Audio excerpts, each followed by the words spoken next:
Hey, what's up guys? Fish Tank Mike here. Today we're hanging out downstairs. We're going to take a look at the tanks over here, the 340s, check in on them, but the main thing that we're going to do is try and solve the mystery of what happened to all my baby guppies. They were of course down here in the guppy wine glass, the no filter tank that we have set up, and like I said, we had a ton of them. We had like 20 of these guys, and now we have like 0. So we're gonna try and decode that little mystery, but let's just check these guys out, man. They are so awesome. They're looking absolutely fantastic. These were of course sent to me by Kang Lee over at Twin Cities Guppies, guys. If you need to get some fancy guppies, some awesome ones, go check out Kang Lee's store. There'll be a link down in the description. We're gonna come back to this in just a second. I know you guys wanna see the other tanks that we have over here, and we have this opened up because we're gonna talk about something down there in just a second, but let's check out the Avatar tank, guys. Let me get this flipper magnifying glass out of the way here. I love using these things. It makes it so much easier to see stuff. Let's see if we can get a good example here of how much easier you can see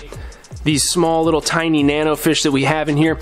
The blue rasboras in this tank are just absolutely awesome. I love them. This is one of the best tanks that I have right now as far as a health standpoint, an algae standpoint, and just an awesome sit back and look at standpoint. We also have the brown diptail pencilfish in this tank. Guys, if you didn't see the creation of this aquarium or the fish editions that we did, I'll have links to some of those videos down in the description so you can check those out. Definitely go check those out if you haven't seen them. Let's try and get a focus here on this guy. We have a bunch of blue dream shrimp in here from Flip Aquatics. They've spawned many millions of times, and so there's kind of a lot of different color variants in this tank. Never really did cull this one, and I don't know if I will. I don't have the macro lens on right now, but in the center there's almost like a red rilly that turned out of these shrimp. So pretty cool. I mean, there's a million of them in here, and we're just gonna let them keep doing their thing. The only issue I ever really have with this tank is just green spot algae that pops up on the sidewalls here, and that's most likely because this aquarium never has any phosphate in it. I don't really dose this aquarium that often. Sometimes I shoot a little bit of fertilizer in there, but overall it just, I don't know, it just doesn't really need it. We have mostly moss in the aquarium that ended up covering pretty much the entire dwarf hairgrass carpet in here. And you know, at the end of the day, I really like the end result. There used to be a ton of moss up here on the quote-unquote floating rocks. I recently went through and did just a big overhaul on this tank. Had to trim down this stuff a ton just so I could see the scape again. It was just kind of overbearing, but I'm really glad it's back to looking more like it did when we first set it up. Then if we move over here to the middle tank, the forest aquarium that happens to have its pants down, we'll talk about that in just a second, but this tank is still kind of rebounding, getting over its algae issues. I don't know if we're ever going to get this tank to be completely algae free, guys. It has a ton of wood and a ton of fish, and it gets a lot of fish food, so it makes balancing just that much more difficult. And we have our pants down today because we had to swap out our CO2 tank. So we ran out, and I just got back from the good old, what do I go to now? It's like a welding supply store, not a brewing supply store anymore. So anyway, the reason why we're showing this off is because I recently started using mineral oil in my bubble counter. So you can see that's the frequency of CO2 going into each tank. This bubble counter on the right here is pumping in way more because it's going into our new tank over here, which we'll look at in just a second. But yeah, these bubble counters with just water in them, they were evaporating really fast. And I don't know if that has something to do with this type of regulator. This is a CO2 art. It's a really nice one. I like it a lot. And I've never had issues with evaporation in bubble counters before. Maybe I just haven't been paying attention in the past, but it did seem like these evaporated pretty quickly. So now with the mineral oil, that's not going to happen, in theory. That's at least what should happen with these, okay? So hopefully we don't have to mess with refilling these with water all the time, so we'll see. Yeah, I mean, this tank, not really too much more to say about it. The fish in here, they are Curry Tetras. I got a lot of questions on one of my more recent videos about what these fish were. I love these fish. They have just like the coolest color, this purple. I love it. Not a lot of freshwater fish have that purple coloration. That's the main reason why I decided to get them. And I got them a long time ago. I've had this group of fish for a long time, and I really do love these. They're probably like one of the favorite fish that I have right now. So now we've made it to the final tank, guys, of our 340s. Let's take a step back here and look at all of them. It's too bad these two don't light up a little bit more. You can just see how low light these two tanks are relative to this guy over here. And I don't know about you guys, but I am digging this scape. It just, I don't know. I think I haven't done a style like this in a long time, and it's really refreshing. We got all the reds up here, the Rotala macrandra looking really good. The Rotala indica is starting to turn a little pink there, which is a good sign. And then we of course have like the needle leaf Laguigia in here, still kind of getting its footing. There's some Rotala pink that we planted down here fresh from tissue culture. Yeah, that's right. And so that's going to take a little bit longer. The hair grass is starting to kind of get a little leggy. It's growing, it's branching out, trying to find some substrate to grow into. And so all in all, things are doing pretty good. I did go through today and cleaned off a lot of the mold that was on the spider wood and did a big water change. So the tank is overall looking pretty pristine right now. We're dumping a lot of CO2 into this tank. That was that third bubble counter on the right there. And we're just we need to make some changes here. We might do an inline diffuser on this tank. I don't know yet. I still need to get one of the pH indicators up on here just to make sure we're getting enough, but just based on the amount of flow that is coming through that thing, we're probably getting more than enough CO2 in this tank. It's going to be really fun to watch this tank develop, guys, and grow out. We're already getting close to the point where we need to trim that macrandra in the back, but we're going to let it get a little bit taller before we do that. And I have picked out the fish that are going to go into this tank, so I'm not going to spoil the surprise. We're going to be heading to the fish store tomorrow to go pick those up. I'm looking at probably 3 different kinds of fish. One of those 3 might get the axe, we might not do it, but I think we're just going to go and get all 3 of them all at once and just go for it. That way we don't have to mess with quarantining other fish down the road and stuff like that. We'll just put them all in there. It should be all good to go. And I would come over here and talk about Ancient Gardens, guys, but you probably want to hear what's going on with the guppies before we do that. So we'll come back to this tank and talk about it a little bit in just a second. Look at how crazy the growth in here is of the Monte Carlo. I don't know what to do with it, honestly, but we'll come back to this. So the title and thumbnail of this video might have seemed a little strange, but I think that's probably what's happened in here. Like I mentioned, we had like probably close to 20 baby fish in this tank, and honestly there might be a couple still left over. I did see a couple of them last night, but there was a drastic change in the amount of baby guppies in this tank over like the last week. So spawning has taken place a few times since we've had these fish, guys, and originally right when we got them there was a little spawn, maybe from the stress of moving and whatnot, so we had like 4 or 5 in here, and then those kind of disappeared. And then we had another spawn which was much bigger, and I want to say we ended up with like 20 in here, and I thought all was good. You know, maybe the first time a few of them didn't make it. Not every baby fish is gonna survive.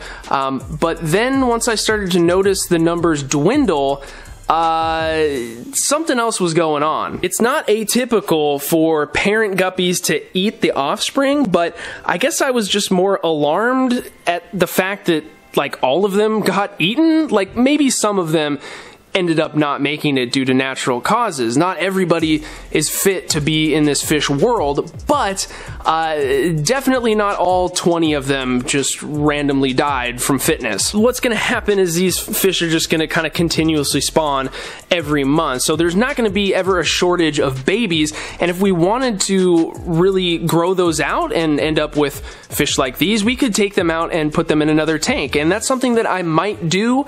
Obviously, now that I know these guys are crazy cannibals and they're just gonna eat their babies, I mean, we'll probably do that to more than a few of them, but you know, at the end of the day, if these guys just spawned uncontrollably and there wasn't any eating of babies and whatnot, we would have hundreds and hundreds of guppies, and I'm not really prepared for that. We could always, you know, give them to friends, we could take them to the local fish store, and that's something that will probably happen at some point, but I guess at the end of the day, it's not the end of the world that those babies got eaten or whatever.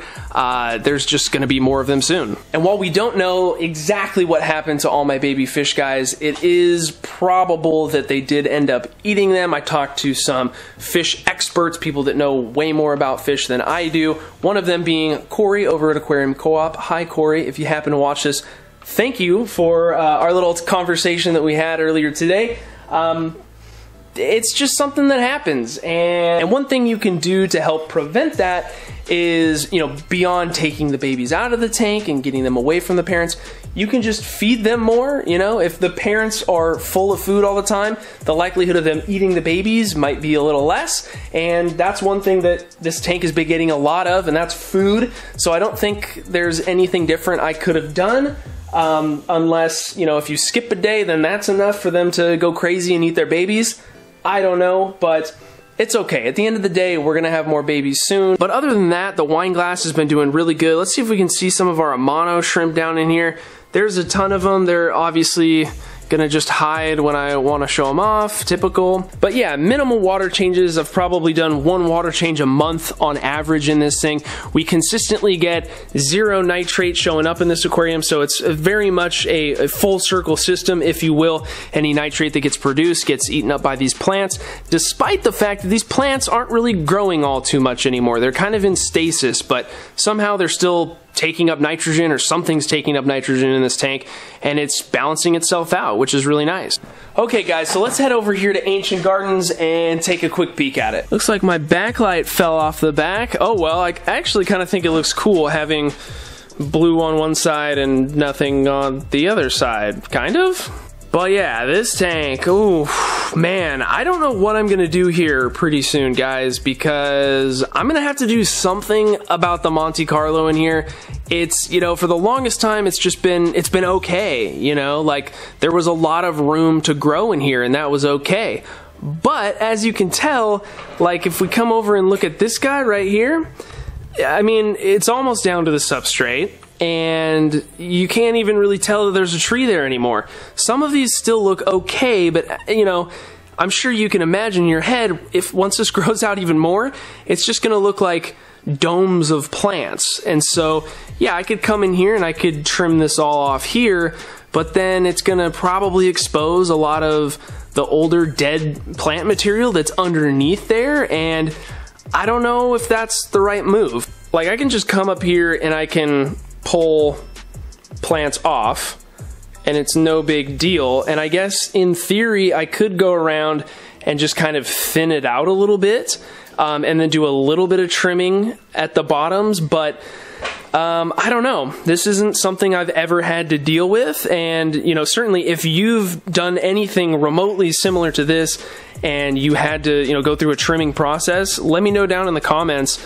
I need a little bit of insight here on what the best thing to do is. Looking back at when we first created this aquarium, the overgrowth of the Monte Carlo was something that, you know, I never really even thought would be an issue. I guess, you know, it has been a long time since we set up this aquarium. It hasn't been quite a year, but you know, it's getting there. So that's a long time to not have to do any trimming, and you know, it's time to start thinking about it. So like I said, if you guys have any insight, let me know down in the comments below.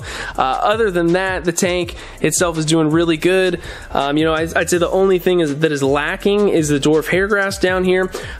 It takes a lot of fertilizer to adequately fund this tank's need for it, so I try and do my best. You know, I need to kind of redo my calculations and make sure I'm probably not adding enough, and whatever I am adding gets consumed so fast that it's probably gone within a day. So we need to kind of brainstorm about that. And yeah, I mean, other than that, the fish are doing really good. We need to get some new fish in here. I decided we're going to stick with the same amount of chili rasboras. We're not going to add any more, but we are going to add in something a little bit larger to this tank, and see how that goes. So that should be happening hopefully pretty soon. So yeah guys, that's pretty much it. I just wanted to show off a few tanks to you guys, let you know about the guppy story, what was going on with that, because I know some of you were expecting to get a video about the babies, and that's what I was going to be making today, but you know, they all got eaten or something. So the next time there's a big spawn, I'll be sure to get some footage of that, and maybe we'll make a video just about that, dedicated to that when it happens, and then maybe we'll pull some out and put them down here into this tank. I don't know. Let me know what you think of that down in the comments. Yeah guys, it's December. It's about to be the holidays. Don't worry, we have a bunch of videos coming out soon. We got some new setups. I'm really excited about them. A little Christmas present to myself a little early. But yeah, I'm gonna get back to working on stuff, guys. I hope you enjoyed today's video. If you did, don't forget to subscribe if you're not already. Hit the notification bell if you want to know when I upload the next video, and don't forget to hit the like button. It helps this video out and the channel overall. Just, it helps it a ton. So thanks, guys, and we'll see you in the next one.